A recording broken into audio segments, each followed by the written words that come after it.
Welcome to your channel for creative studies.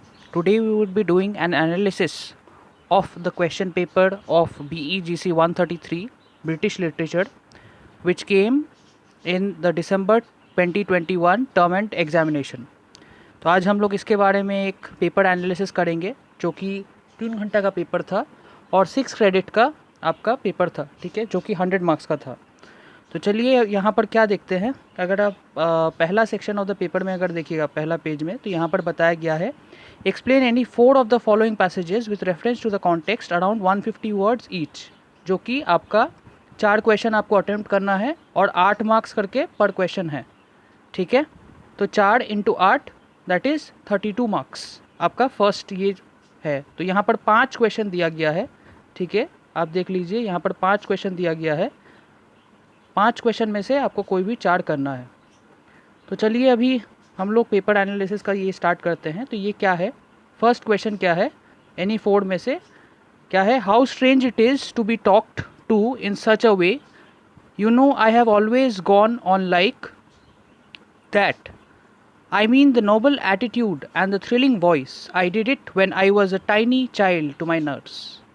She believed in it. I do it before my parents. They believe in it. ठीक है, ये वाला कौन सा context में लिया गया है, ये वाला आर्म्स एंड द मैन का है, ठीक है, जो कि GB शॉक का लिखा हुआ है। तो चलिए हम लोग जाते हैं, ये वाला आपका ब्लॉक 3 में है, ठीक है। तो ब्लॉक 3 में हम लोग जाते हैं,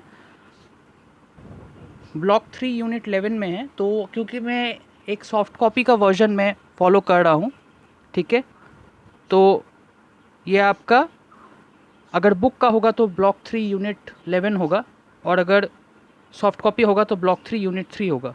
तो यही चेंज है यहाँ पर, ठीक है, जो कि सब कॉन्टेक्स्ट 11.3.1 है, ठीक है। तो शायद वो 3.3.1 होगा if I am not wrong, soft copy का बेसिस में, ठीक है।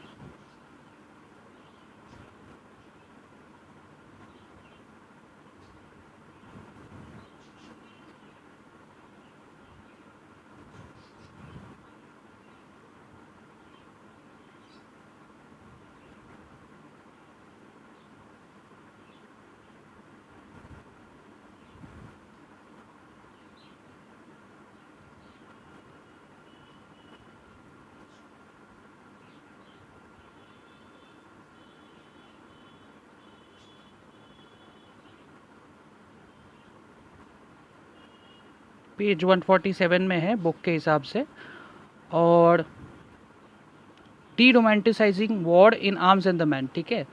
तो ये वाला 11.3.1 का था इसमें, और यहाँ पर ये मिलेगा आपको।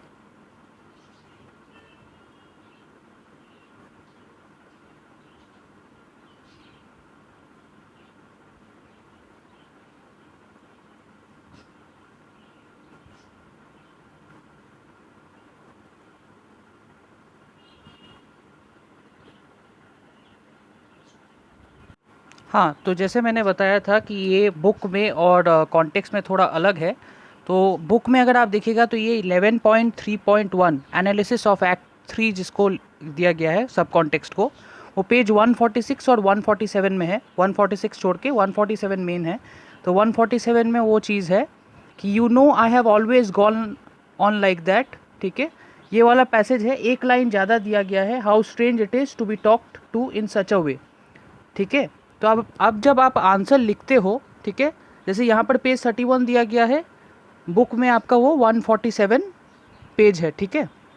तो यहाँ पर आप जब स्टार्ट करते हो तो ऐसे करके स्टार्ट कीजिएगा, this context is taken from, या this passage has been taken from arms and the man which is written by George Bernard Shaw, और उसके बाद आप यहाँ से स्टार्ट कीजिएगा, ठीक है। She has always been assuming this thing, ठीक है, इसके बारे में आपको बताना है, ठीक है। और यहाँ से कॉन्टेक्स्ट लिया गया है। तो ये आपका एक्ट 3 के ऊपर में बताया जा रहा था, और ये आर्म्स एंड द मैन का कॉन्टेक्स्ट है, ठीक है, जहाँ पर सर्जियस और ब्लंचली के साथ बातचीत हो रहा था। तो आप देखिएगा ये यहाँ पर ये चीज़ है। अब नेक्स्ट हम लोग क्वेश्चन में जाते हैं, यहाँ तक आपका आंसर रहेगा। आप थोड़ा एक्सटेंड भी कर सकते हैं क्योंकि ये सिर्फ आपका 150 वर्ड से ही है, तो आप इस कॉन्टेक्स्ट को समझ के ऐसे टाइप के आंसर्स आ सकते हैं, तो ऐसे करके आप लिख सकते हो, ठीक है। अब नेक्स्ट क्वेश्चन में हम लोग जाते हैं। चलिए, क्योंकि दोनों में बहुत डिफरेंस है, आपका एक सॉफ्ट कॉपी में और हार्ड कॉपी में पेज नंबर्स और यूनिट नंबर्स का बहुत डिफरेंस है, तो मैं दोनों के हिसाब से ही बता दूंगा, ठीक है। नेक्स्ट है 2 out brief candle life's but a walking shadow a poor player that struts and frets his hour upon the stage and then is heard no more, it is a tale told by an idiot full of sound and fury signifying nothing, ठीक है। तो ये Macbeth से लिया गया है, और मैं इसका स्टार्टिंग में बता दे रहा हूँ कैसे करके आप स्टार्ट कीजिएगा। कोई भी कॉन्टेक्स्ट, स्पेशली आपका कोई भी चीज़ आप लिख रहे हो नॉवेल के ऊपर में या ड्रामा के ऊपर में, तो आपको स्टार्टिंग में आपका नेम ऑफ द वर्क और राइटर के बारे में बताना है। और हो सके जैसे यहाँ पर आपका एक प्ले है, तो मैकबेथ के ऊपर में आपको स्टार्टिंग में बता देना पड़ेगा कि ये कौन सा एक्ट से लिया गया है, एक्ट और सीन से कहाँ से लिया गया। तो ये आप बोल सकते हो कि this is taken from Macbeth which was written by William Shakespeare, और this is taken from act 5 scene 5, ठीक है। तो मैं आपको लेके जा रहा हूँ, उसका कौन सा पेज है। तो यहाँ पर ये है आपका, अगर बुक में अगर आप देखिएगा तो ये है ब्लॉक 1 यूनिट 3 सब कॉन्टेक्स्ट 3.4 पेज नंबर 49 एंड 50, ये आपका हार्ड कॉपी के लिए है, और सॉफ्ट के कॉपी के लिए ये है पेज नंबर 40, ठीक है, पेज नंबर 40 और 41। तो यहाँ पर ये कॉन्टेक्स्ट दिया गया है कि आउट ब्रीफ कैंडल, ठीक है, lies but a walking shadow a poor player. तो जैसे मैंने बताया कि ये आपको पहले ही यहाँ पर स्टार्ट करना पड़ेगा कि मैकबेथ का है, और ये एक्ट 5 सीन 5 है। अब आप बोलिएगा कि यहाँ पर एक्ट 5 सीन 5 कैसे करके समझ में आया। तो कोई भी कॉन्टेक्स्ट में, रेफरेंस टू कॉन्टेक्स्ट में अगर आप देखिएगा तो ये सब चीज़ लिखा हुआ है 5.5, ठीक है। फिर और भी अगर आप जाइएगा तो 5.2। तो क्योंकि ये एक नॉवल नहीं है, ये एक बेसिकली एक बोल सकते हैं कि कुछ कुछ इंपॉर्टेंट पोर्शन ही दिया गया है, तो जो भी है अगर 5.5 स्पेशली मैकबेथ के लिए अगर दिया जाए तो कैसे करके आप देखिएगा 5.5 ये चीज़ का है, इसका मतलब है एक्ट 5 सीन 5। तो ये एक्ट 5 सीन 5 से लिया गया है। तो इस नॉवल में अगर आप ऐसे टाइप का कुछ चीज़ देखिएगा तो ये एक्ट 5 सीन 5 से लिया गया है। तो ये एक्ट 5 सीन 5 से है, जहाँ पर मैकबेथ को पता चलता है कि lady Macbeth has committed suicide, ठीक है। तो उसके बारे में ही गोज़ ऑन टू अशोक, तो इसके बारे में ये लिखा गया है, ठीक है। और ये था आपका क्वेश्चन नंबर 2, ओके। अब चलिए नेक्स्ट क्वेश्चन में जाते हैं, क्योंकि मेरे को बार बार क्वेश्चन का दोनों चीज़ को देखना पड़ रहा है, स्पेशली आपका सॉफ्ट कॉपी और हार्ड कॉपी का, तो इसीलिए थोड़ा वीडियो थोड़ा लंबा हो सकता है, क्योंकि पेज नंबर्स का यहाँ पर डिफरेंस है। इसीलिए मैंने दोनों जो सॉफ्ट कॉपी और हार्ड कॉपी है दोनों का मैंने पेज नंबर्स मेरे को देखना है, क्योंकि बहुत जन के पास बुक नहीं है। तो मैं कोशिश कर रहा हूँ कि पेज नंबर्स को भी आपको बता पाऊँ, ठीक है। अब नेक्स्ट है, is this a dagger which I see before me, the handle toward my hand. Come, let me clutch thee. I have thee not, and yet I see thee still. Art thou not fatal vision, sensible to feeling as to sight?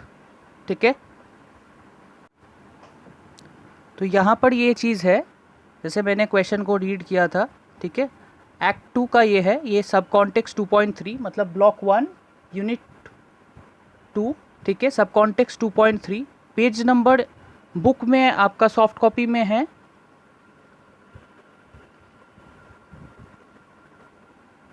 Page 27 और 28, ठीक है।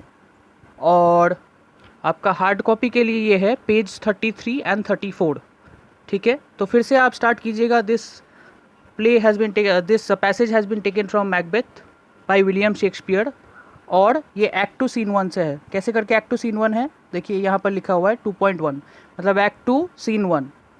तो यहाँ पर जितना भी context आएगा ज़्यादातर बुक से ही आपका सारा जो भी पैसेजेस है वो बहुत अच्छे से पढ़ लीजिएगा, उसी के हिसाब से है।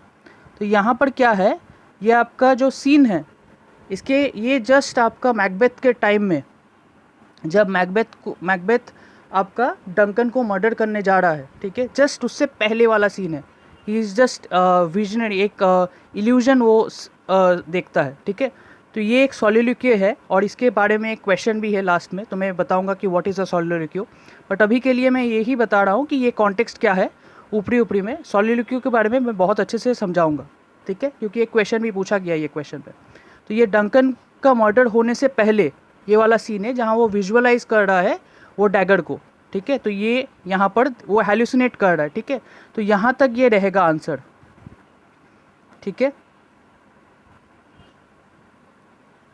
यहाँ तक ये आंसर रहेगा।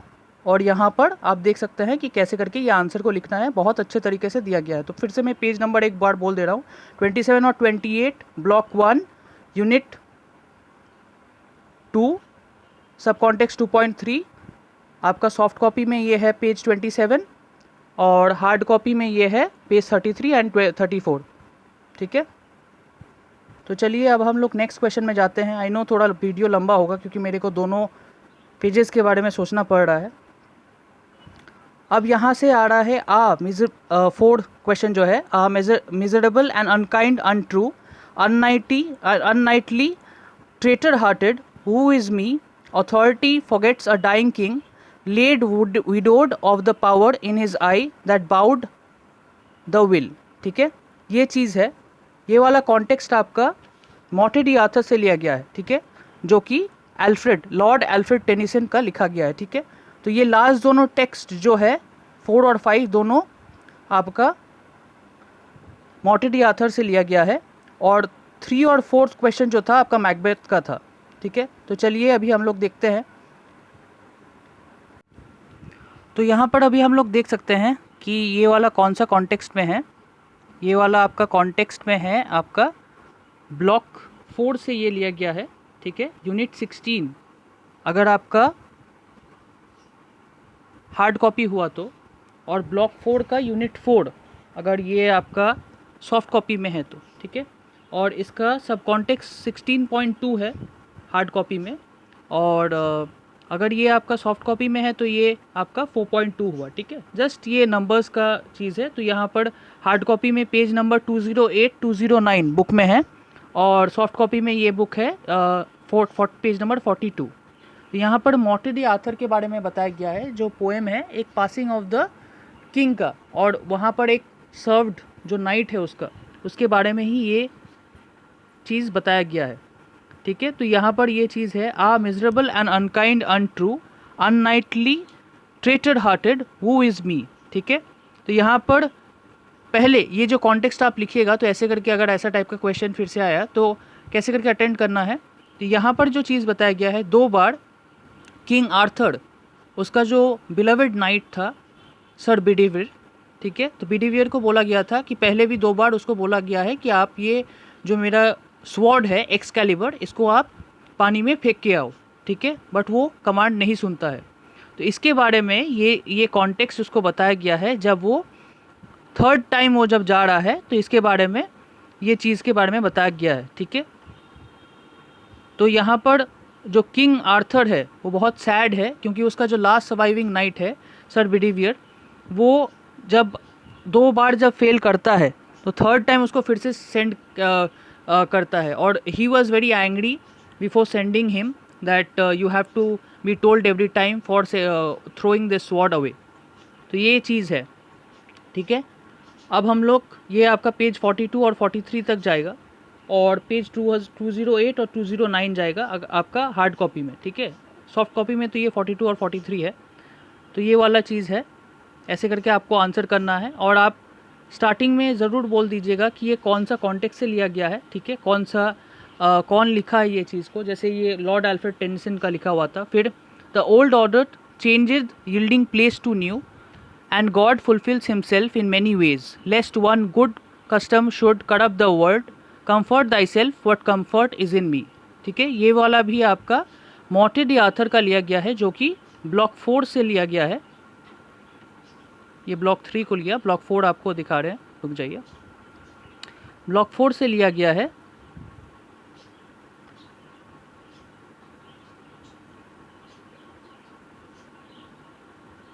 और ये जस्ट इसका नेक्स्ट पेज में ही है, ठीक है।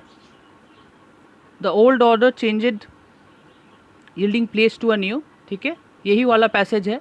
तो after sir behaviour complete the task, Arthur ये चीज़ के बारे में बता रहा है कि क्योंकि सर बिहेवियर बहुत इमोशनल हो गया था, क्योंकि he was losing a very nice king who he has served for many years, ठीक है। तो who he has served for many years, वो बहुत साल तक वो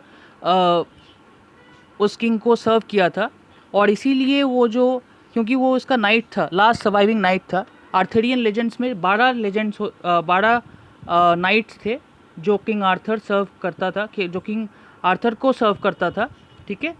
तो ये आपका पेज 44 में है, ठीक है, और पेज 44 और 45 में है, ठीक है, ये वाला आंसर।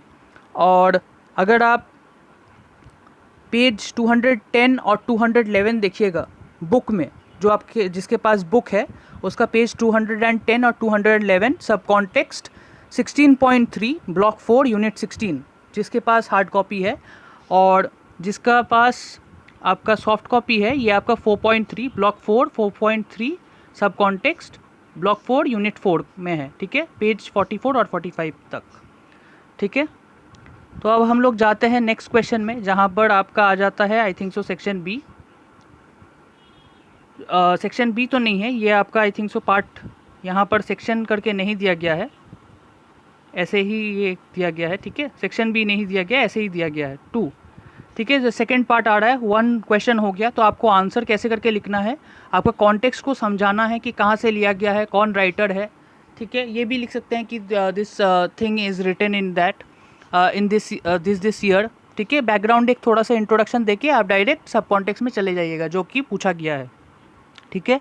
अब 2 में क्या है, right short notes on any 4 of the following around 100 words each, 4 × 6 24, तो ये हर पर क्वेश्चन आपका 6 मार्क्स करके है। Theatre in the Elizabethan period, ठीक है, ये आपका ब्लॉक 1 यूनिट 1 में है।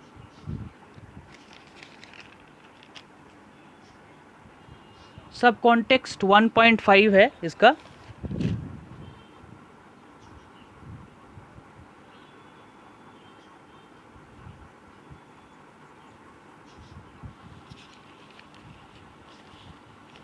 ये आपका पेज 13 और 15 में है।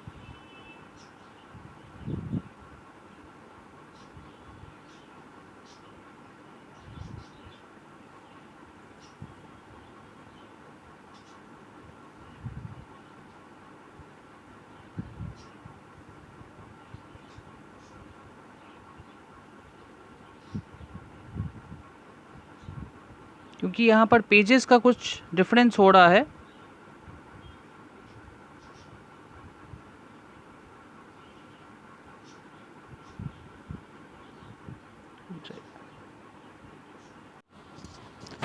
तो यहाँ पर अभी आप देख सकते हैं कि ये पेज 11 और पेज 12 में है, ठीक है। क्योंकि ये दोनों पेज में मैंने जैसे बताया कि थोड़ा टाइम लग सकता है, क्योंकि दोनों में सॉफ्ट कॉपी और हार्ड कॉपी दोनों के लिए मैं बोल रहा हूँ।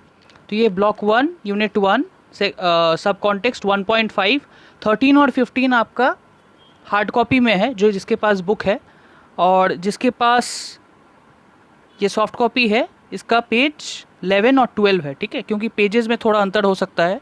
तो यहाँ पर एलिजाबेथन इंग्लैंड का जो एलिजाबेथन पीरियड का जो है, अगर आप देखिएगा यहाँ पर लिखा हुआ है एलिजाबेथन पीरियड का ये चीज़ है,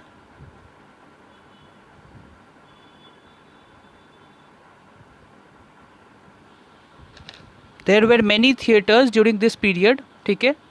और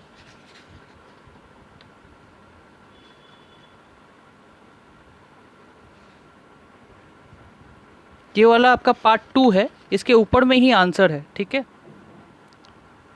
रुक जाइए,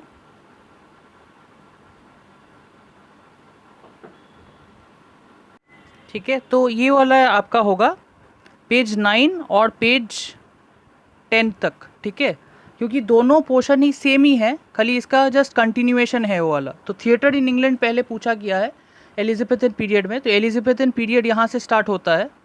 अगर आप देखिएगा drama in Elizabethan period, drama in renaissance world और stage in the Elizabethan period, ठीक है। तो इसके बारे में आपका देखिएगा डायग्राम भी दिया गया है, तो ये रिलेटेबल है, इसके बाद में ही वो वाला कॉन्टेक्स्ट आता है। तो दोनों ऑलमोस्ट कंटिन्यूएशन है, ठीक है। नेक्स्ट कॉन्टेक्स्ट में हम लोग चले गए थे, तो ये वाला होगा theatre in England evolve significantly in the 16th century, ठीक है, पेज 9 और पेज 10 का ये है। उसके बाद ही ग्लोब थिएटर आ गया, वो शेक्सपियर के ऊपर में बताया गया है कौन सा कंपनीज था, तो इसके बारे में भी क्वेश्चन आ सकता है। तो ये वाला ब्लॉक 1, ठीक है, drama in the renaissance world का पेज 12 और पेज 13 आपका आता है बुक में, और पेज 9 और पेज 10 आपका सॉफ्ट कॉपी में आता है, ठीक है। इसके बाद हम लोग नेक्स्ट क्वेश्चन में जाएंगे। थोड़ा पेजेस में थोड़ा इधर उधर हो गया है क्योंकि सॉफ्ट कॉपी और हार्ड कॉपी में थोड़ा दोनों चीज़ को समझाने में थोड़ा टाइम लग रहा है। तो the banquet seen in Macbeth, ठीक है, बैंक्वेट सीन इन मैकबेथ बहुत ही इम्पॉर्टेंट है, और इसका क्या क्या इस साल के लिए इम्पॉर्टेंट है ये भी मैं बता दूंगा। तो ये वाला आपका है क्वेश्चन, अगर आप लोग देखिएगा तो ये ब्लॉक 1 यूनिट 1 में है, ठीक है, ब्लॉक 1 यूनिट 1 सब कॉन्टेक्स्ट 3.2.1 पेज 41 में है। पेजेस में थोड़ा इधर उधर हो सकता है हार्ड कॉपी और सॉफ्ट कॉपी में।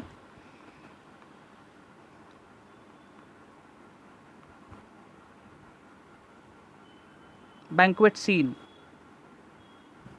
जो कि है आपका एक्ट 3 सीन 4 में।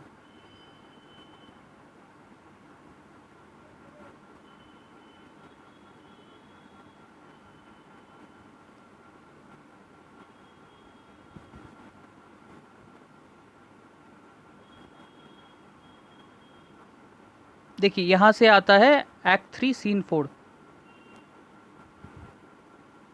बैंक्वेट सीन, ठीक है, बहुत इंपॉर्टेंट है। यहाँ पर ये चीज़ दिया गया है, जैसे मैंने पहले भी बताया था कि 3.4 मतलब एक्ट 3 सीन 4, ठीक है। तो इसके बारे में बताया गया है कि मैकबेथ क्या करता है, बैंकों को जस्ट मर्डर करके, मतलब वो नहीं मर्डर करता है, किसी और को मर्डर करने के लिए ऑर्डर दिया जाता है। 2 मर्डरर्स होते हैं और उसके साथ 2 मर्डरर्स का अलॉट किया जाता है, बट टोटल में 3 मर्डरर्स होते हैं, ठीक है। तो उसके बाद बैंकों को जस्ट मर्डर करने के बाद वो बैंक्वेट एक सीन आता है जहाँ पर उसमें हॉल में उसको एड्रेस करना होता है जब मैकबेथ पहला बार किंग होता है। तो इसी के बारे में ये है, ठीक है। तो ये एक्ट 3 सीन 4 में है और ये पेज 33 और 34 तक ये जाएगा, ठीक है। ये कॉन्टेक्स्ट ये 100 वर्ड्स में ही सिर्फ समझाना है, तो बहुत शॉर्ट में आप ये चीज़ को समझाइएगा। पेज 33 में ये चीज़ दिया गया है और ये वाला पेज 41 में है आपका हार्ड कॉपी में, ठीक है। ब्लॉक 1 यूनिट 1 सब कॉन्टेक्स्ट 3.2.1, ओके। अब नेक्स्ट क्वेश्चन में जाते हैं। आई नो थोड़ा वीडियो थोड़ा लंबा जाएगा क्योंकि मेरे को दोनों बुक्स में देखना पड़ रहा है। Thomas Hardy and the fictional character fictional territory of Wessex, ठीक है। तो ये आपका ब्लॉक 2 यूनिट 6 या ब्लॉक 2 यूनिट 3 में होगा। Unit 2 yes, block 2 unit 2।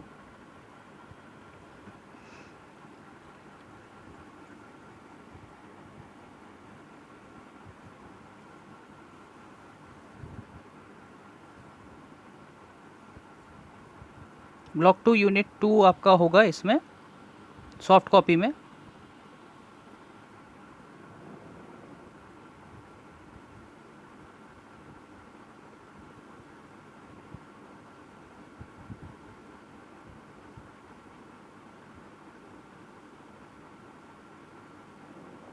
ठीक है, ये वाला क्वेश्चन है थॉमस हार्डी 2.4, ठीक है। और ये वाला आपका 6.4 है। अगर किसी का हार्ड कॉपी में है तो मैं आई नो कि बहुत कंफ्यूजिंग है ये बार बार दोनों चीज़ को बताना आप लोग के लिए, बट मेरे को दोनों चीज़ ही समझाना है क्योंकि दोनों टाइप के ही एग्ज़ाम देंगे स्टूडेंट्स। तो 2.4 और सब कॉन्टेक्स्ट 6.4 ब्लॉक 2 यूनिट 6 है आपका हार्ड कॉपी के लिए, और ब्लॉक 2 यूनिट 2 है आपका सॉफ्ट कॉपी के लिए, जो कि 2.4 और 6.4 है। कॉन्टेक्स्ट देख लीजिएगा, पेज 17 को है ये, 17 और 18 तक ये जाता है, ये जस्ट यहाँ तक ही रहेगा इमीडिएट इन्वायरमेंट तक, ठीक है ये आंसर। और पेज 85 और 86 रहेगा आपका हार्ड कॉपी के लिए। अब ये क्या है, यहाँ पर बताया जा रहा है कि हार्डी जो अपने नॉवेल्स में क्या यूज़ करता है, वेसेक्स एक इमेजिनरी प्लेस है, ठीक है। तो ये वेसेक्स का इमेजिनरी प्लेस को ये बता रहा है कि ये चीज़ को वो यूज़ करता है, ठीक है। तो एक फिक्शनल नेम है gave to his part of the southern England, तो इसके बारे में क्वेश्चन दिया गया है, ठीक है। तो आशा करते हैं आप लोग को पेज के बारे में पता चला।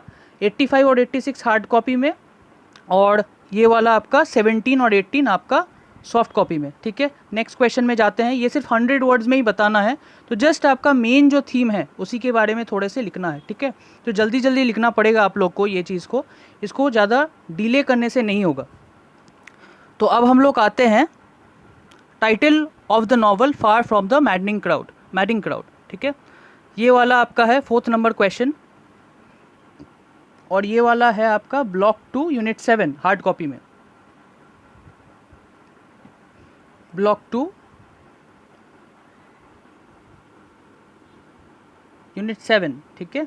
तो ये ब्लॉक 2 यूनिट 3 पकड़ लीजिए कि ब्लॉक 2 यूनिट 3 को ये आएगा, नेक्स्ट ब्लॉक में ही है, जो कि आपका है 7.2, मतलब 1.2 में ये होगा।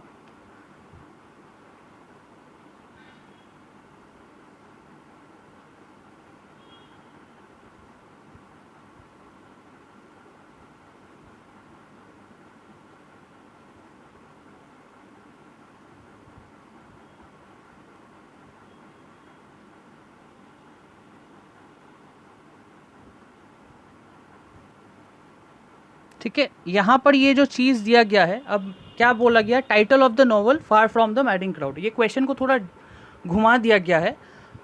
फार फ्रॉम द मैडिंग क्राउड का ये क्वेश्चन आप कैसे अटेम्प्ट कीजिएगा, अगर ऐसे टाइप का क्वेश्चन आए तो आपको बोलना पड़ेगा कि इट इज़ राइटली जस्टिफाइड। पहले तो ये बताना पड़ेगा the title of the far from the madding crowd novel is rightly justified, और यहाँ से आपका स्टार्ट करना पड़ेगा। The novel is remarkable for its presentation of charm of rustic life and simple guileless character of the rural people. यहाँ पर पैस्ट्रल novel के बारे में बताया गया है, ठीक है।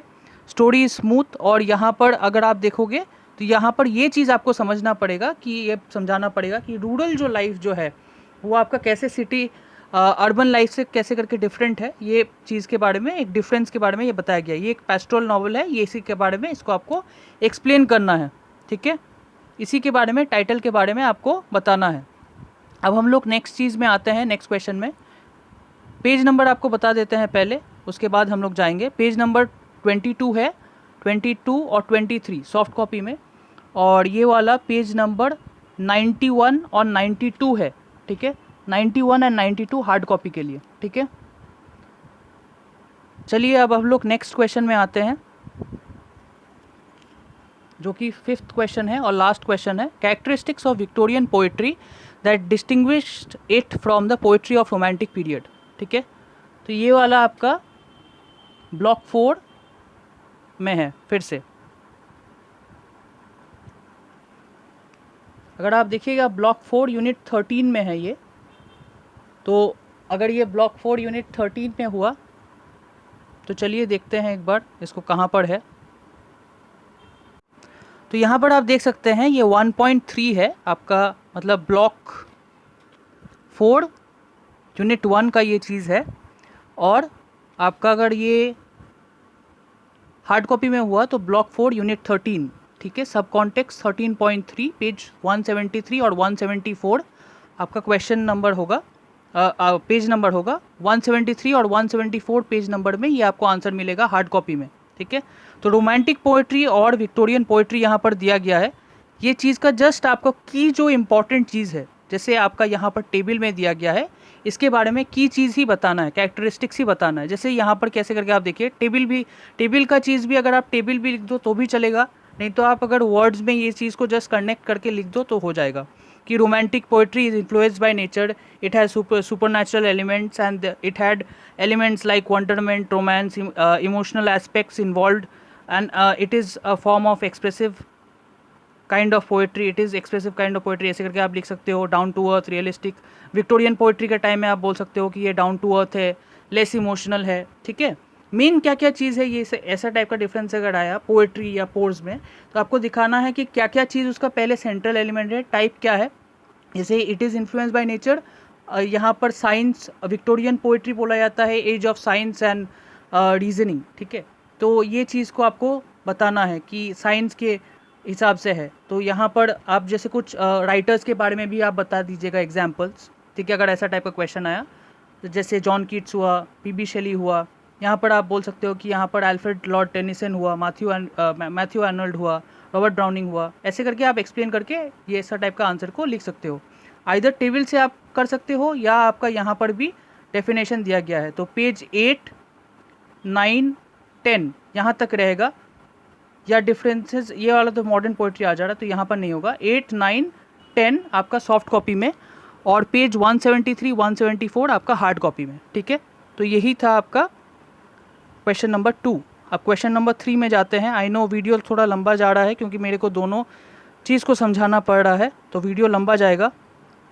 Explain with suitable examples how Bernard Shaw's plays discuss some of the important social issues of Britain in the 19th and early 20th centuries। ठीक है, हाँ, तो यहाँ पर ये चीज़ है ब्लॉक 3 यूनिट 9.4 आपका पेज 121। ठीक है, बुक में पेज 121 और 122 में ये आंसर है, स्पेशली बुक के लिए ब्लॉक 3 यूनिट 9 और सब कॉन्टेक्स्ट 9.4। और ये वाला आपका सॉफ्ट कॉपी के लिए है 1.4। ठीक है, पेज 6, 7 तक। ठीक है, 6, 7 और बस 7 तक ही है ये आंसर।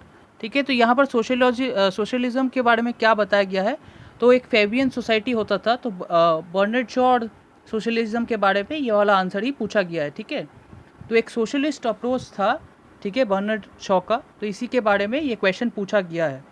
अब ये वाला क्वेश्चन से पहले आपको मैं बता देता हूँ कि ये वाला क्वेश्चन आपका क्वेश्चन 3 है, और इसका जो स्टार्टिंग में मैं था, मैं जल्दी में मैं उसको जो क्या यहाँ पर है ये वाला बोलना भूल गया था। ठीक है, तो write shorts essays on any 2 of the following around 200 words each. ठीक है, 3 क्वेश्चन में से यहाँ पर टोटल 3 क्वेश्चंस है। 3 क्वेश्चंस में से आपका कोई भी 2 करना है। ठीक है, तो ये वाला आपका पहला वाला था क्वेश्चन जो कि हम लोग ने किए हैं, 12 मार्क्स करके है, तो कोई भी 2 आंसर करना है। फिर यहाँ पर दिया गया है सेकंड नंबर क्वेश्चन क्या है, write a brief critical essay on the major characters in far from the madding crowd. ठीक है, तो ये वाला आपका कहाँ पर आंसर मिलेगा आपको, ये वाला आपका ब्लॉक 2 यूनिट 8 में है, हार्ड कॉपी में।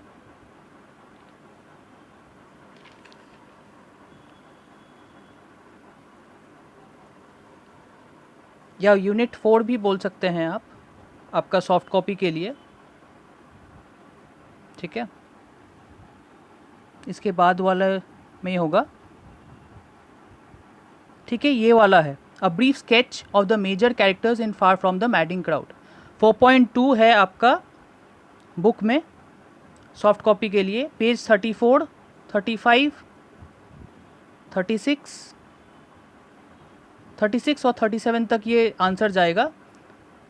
ठीक है, यहाँ पर बहुत सारे कैरेक्टर्स के बारे में बताया गया है फार फ्रॉम द मैडिंग क्राउड के लिए, तो आपको ये बताना पड़ेगा कि ये कौन लिखा है। ठीक है, और उसके साथ साथ फिर से आप स्टार्ट कर दीजिएगा कि कौन सा कैरेक्टर्स है, जैसे बाद से वह एवर्डीन है। ठीक है, उसके 3 शूटर्स था, Gabriel Oak, sergeant Francis Troy और फार्मर बोल्डवुड। इसके बारे में आप लिंक करके बोल सकिएगा। तो कैरेक्टर स्केच है, तो इसके बारे में आपको कैरेक्टर स्केच दे सकता है। फिर से ये वाला क्वेश्चन बहुत अच्छा था, तो फैनी रॉबिन और ये सब चीज़ के बारे में ये आपका है। ठीक है, फार फ्रॉम द मैडनिंग क्राउड का मेन चीफ कैरेक्टर्स क्या है, इसका बारे में क्वेश्चन पूछा गया था। ठीक है, लास्ट सेशन का। और ये वाला आपका ब्लॉक 2 यूनिट 8 सेक्शन 8.2 है आपका 104, 105 और 106 आपका एकदम स्टार्टिंग में ही ये है। तो जैसे यहाँ पर ब्लॉक 4 यूनिट 4 है, तो वहाँ पर ब्लॉक 2 यूनिट 8 है यहाँ पर, तो वहीं पर भी ब्लॉक 2 यूनिट 4 है। ठीक है, तो ये वाला पेज 104, 105 और 106 है, और वहाँ पर यहाँ पर 34, 35, 36 ये सब चीज़ है। ठीक है, अब नेक्स्ट क्वेश्चन में जाते हैं।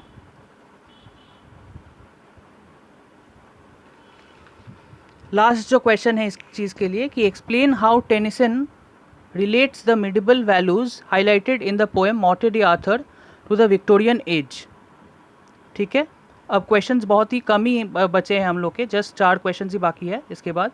Explain how Tennyson relates the medieval values highlighted in the poem Morte d'Arthur to the Victorian age. ठीक है, तो हम लोग इसके बारे में देखेंगे अभी। ये आपका है ब्लॉक 3 यूनिट 13 या ब्लॉक 3 यूनिट 1 में ही ये है।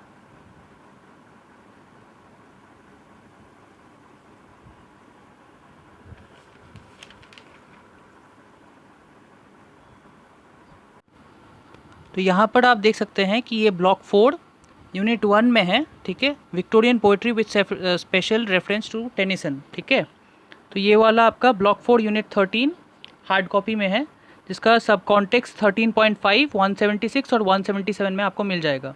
तो क्वेश्चन क्या था कि relates the medieval values highlighted in the poem Morte d'Arthur to the Victorian age. तो यहाँ पर Victorian poetry with special reference to Tennyson दिया गया है, जहाँ पर अगर आप देखिएगा तो यहाँ पर मॉर्टेरी आर्थर के बारे में with respect to Victorian poetry के बारे में यहाँ पर बताया गया है। ठीक है, तो ये वाला आपका आंसर होगा पेज 12, 13 यहाँ तक ये आंसर रहेगा। ठीक है, तो इसके बारे में यहाँ पर बहुत अच्छे तरीके से दिया गया है। स्पेशली आपका मॉर्टेरी आर्थर के बारे में ही लिखना है, और इसके साथ साथ कुछ कुछ चीज़ भी आपको देखना पड़ेगा, जैसे आइडल्स ऑफ द किंग हुआ।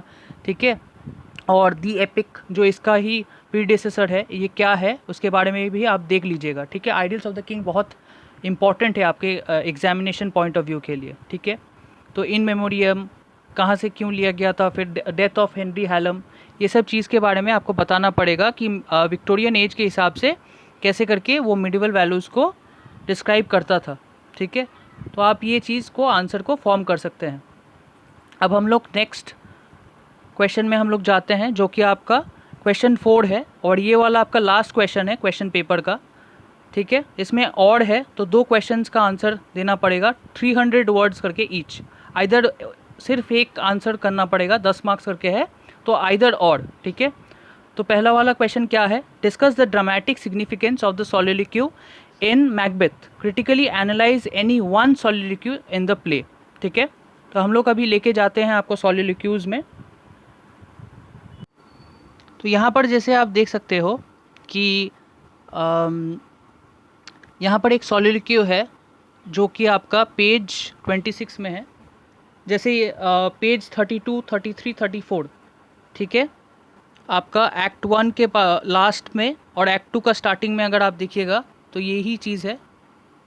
एक्ट 1 का स्टार्टिंग में, एक्ट 1 का ख़त्म में और एक्ट 2 का स्टार्टिंग में, देखिए ये दोनों सोलिलोक्यू है। तो मैंने जैसे बताया था कि सोलिलोक्यू क्या है, इसके बारे में पहले तो बताना है कि discuss the dramatic significance of the soliloquy in Macbeth, ये एक छोटा सा पोर्शन है। उसके बाद आपका critically analyse any one soliloquy in the play, ये क्वेश्चन था। तो ये जैसे एक्ट 2 आपका सब कॉन्टेक्स्ट 2.3 में है, और ये आपका इसके ऊपर में ही सब कॉन्टेक्स्ट 2.2 का है। ठीक है, एक्ट 1 सीन 7 में और एक्ट 2 सीन 1 में। ठीक है, डैगर सीन जो कि आपका क्वेश्चन में भी ये था, इसके बारे में हम लोग डिस्कस भी किए थे। ठीक है, तो ये सब सोलिलोक्यूज़ है। तो पेज नंबर आप देख लीजिएगा, जैसे पेज 32, 33, 34 में आपका है, और पेज 35, 36 में भी है। फिर और सोलिलोक्यूज़, इसके कोई भी एक सोलिलोक्यू के बारे में आपको बताना है। अब सोलिलोक्यू है क्या, इसके बारे में आपको बताते हैं।